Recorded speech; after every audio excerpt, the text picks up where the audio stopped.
Allahu Allahu Allahu Allah Allahu Allahu Allah.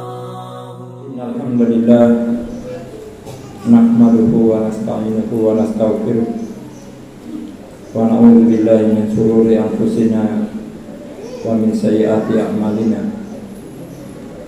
May yahdihillahu fala mudilla lahu wa may yudlilhu fala hadiya lahu. Asyhadu an la ilaha illallah wahdahu la syarika lahu wa asyhadu anna Muhammadan abduhu wa rasuluhu la nabiyya ba'dahu. Allahumma shalli wa sallim ala Muhammad wa ala alihi wa sahbihi wa man wala, amma ba'd. Bapak Ketua DPW Hidayatullah Sulawesi Selatan beserta jajarannya yang sempat hadir pada kesempatan kali ini, Ketua DPD sekaligus Ketua Yayasan Hidayatullah Bone yang kami hormati, beserta para pengurus, bapak-bapak, ibu-ibu, hadirin hadirat yang sama dirahmati Allah Subhanahu wa Ta'ala, dan kami tidak bisa menyebutkan satu persatu.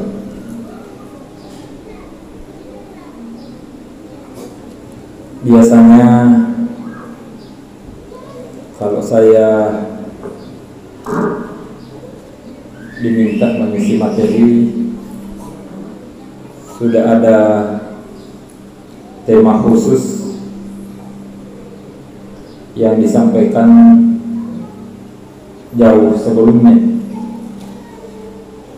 sehingga kemudian saya bisa fokus untuk kemudian bisa membawakan materi sesuai tema itu. Meskipun kemudian kadang juga agak bingung dibuatnya, namun ternyata setelah tema tidak disampaikan secara eksplisit, justru lebih bingung lagi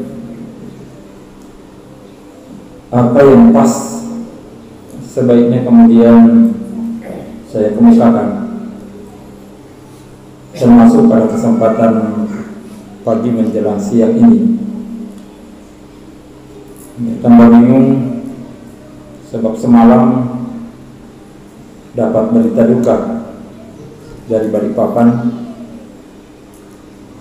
yang sebenarnya baru hitungan detik meninggalnya Ustaz Ansor Amiruddin.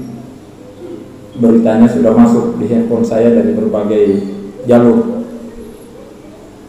Namun sedihnya sebab 2 jam kemudian baru HP ini sempat saya buka dan benar-benar kalang kabut.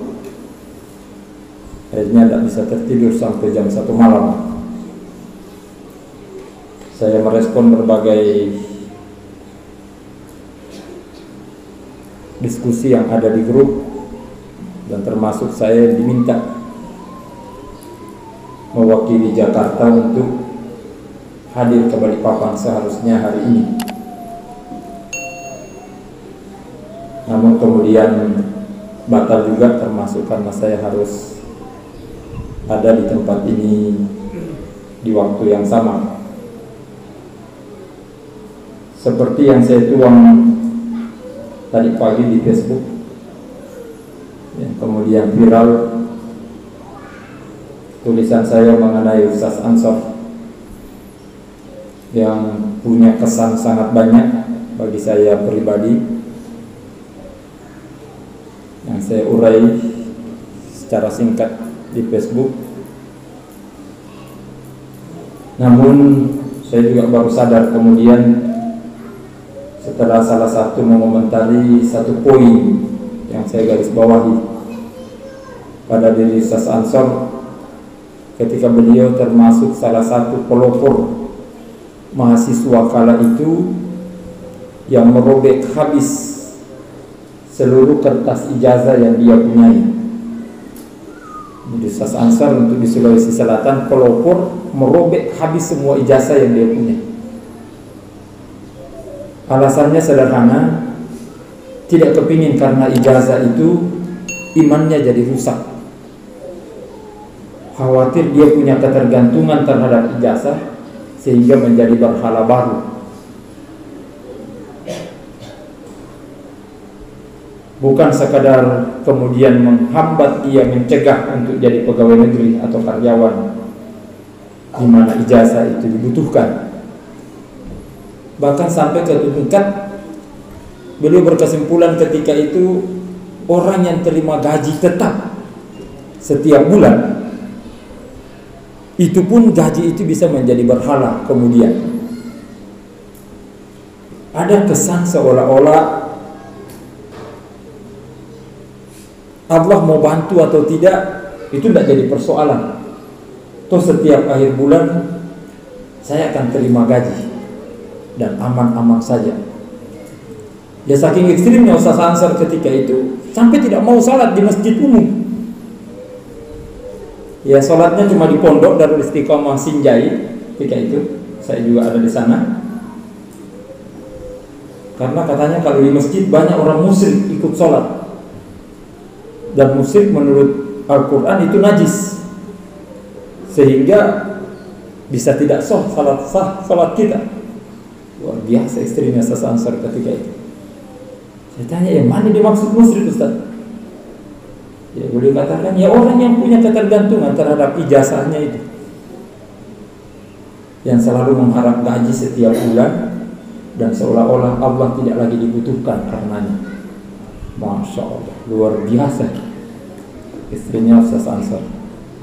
Ya singkat cerita, puncaknya 2 periode 2010, 2015 dan 2015 sampai sekarang kami diberikan amanah yang sama. Sebelumnya anggota Dewan Syuro yang diketuai Ustaz Aziz Kahar ketika itu, kemudian sekarang di Dewan Muzakarah 2015-2020. Dan sepekan yang lalu kami masih sama-sama rapat maraton 3 hari 3 malam untuk persiapan menghadapi Munas akhir Oktober. Dan di sana memang sudah terlihat gejalanya, beliau tidak pernah ngomong satu kali pun di rapat karena sudah lemas. Ternyata 2 hari setelah penutupan rapat beliau sudah jatuh sakit, dirawat dan semalam meninggal dunia. Ya, mudah-mudahan terkait soal ijazah yang saya tulis ini tidak disalahpahami, kemudian akhirnya juga salah dalam menyikapinya. Sebab kemudian ternyata Ustaz Ansar dipaksa bagaimana caranya supaya dia bisa ngambil ijazahnya di Unhas itu. Dan akhirnya beliaulah yang ngotot mencantumkan gelar insinyur meskipun tidak sempat wisuda. Bahkan kemudian disuruh kuliah lagi, sehingga gelar yang benar sebenarnya beliau itu adalah SOSI.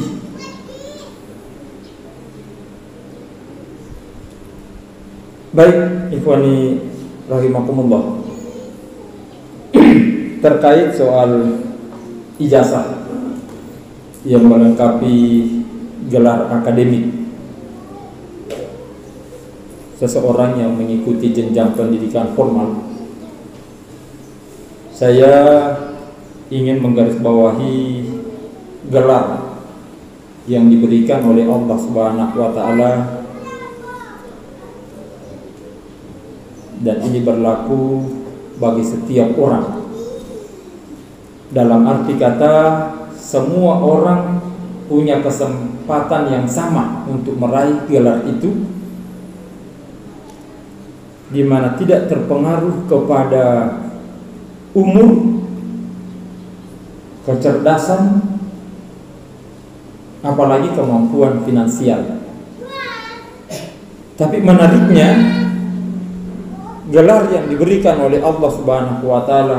Kemudian itu menjadi tolok ukur di mana orang itu menjadi manusia yang paling mulia di sisi Allah Subhanahu wa taala. Gelar apa yang dimaksudkan? Taqwa. Apa dalilnya? Inna akramakum indallahi atqakum. Orang yang bertakwa adalah orang yang paling mulia di sisi Allah. Dan sekali lagi, semua orang punya kesempatan yang sama untuk meraih gelar itu. Dia mau tinggal di desa paling terpencil atau di kota yang paling hiruk pikuk, mau umurnya masih sangat muda atau orang tua yang sudah mau mati besok, baik yang kemampuan kecerdasan otaknya di bawah standar rata-rata maupun orang yang paling cerdas, dan segala macam embel-embel yang melekat pada diri orang, sekali lagi dia punya kesempatan yang sama untuk menjadi orang yang bertakwa. Dan inilah yang seharusnya menjadi target utama bagi kita sesungguhnya.